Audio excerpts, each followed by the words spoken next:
Motumbá, Mucuyu, Colofé, a bênção de todos. Bem-vindo a mais um vídeo no nosso canal Cantigas de Candomblé.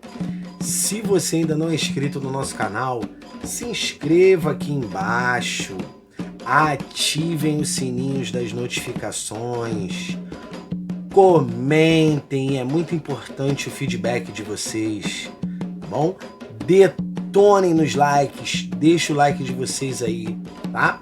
Eu sou Babalorixá Thiago do Oxóguian e o intuito do nosso canal é estar trazendo para vocês elucidações, aduras, oriquis, cantigas, tudo que esteja relacionado aos orixás.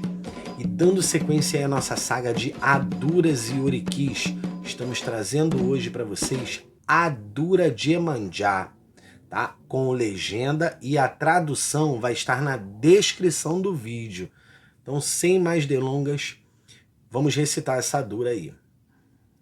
Odoia, Odoia, Odoia, Adura Iemanjá.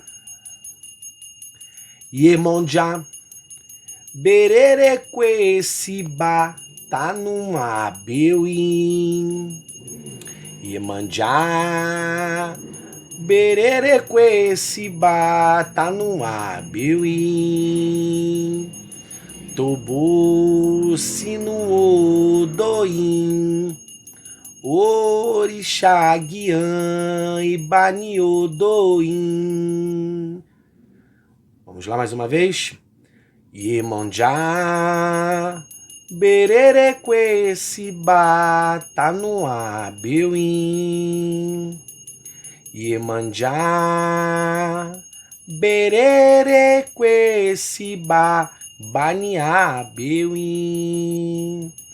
Tobo Sinu Odoim, Orixá Oguion, Bani Odoim.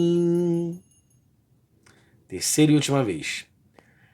Iemanjá, Bererequeciba, Baniá Beuim.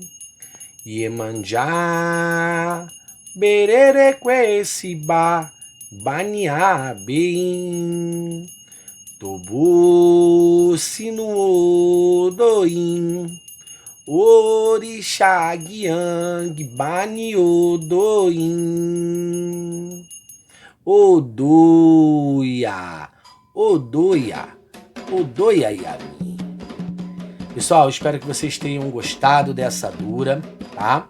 A gente vai dar sequência aí à nossa saga, tá? Que Iemanjá possa trazer equilíbrio em nossos oris, discernimento, que Iemanjá possa nos abençoar a cada dia mais, tá? Um grande beijo no coração de cada um de vocês, que Babami Oxóguian abençoe vocês, Orixá Olodé traga prosperidade na vida de vocês e que o Orixá de vocês também possa estar me abençoando sempre.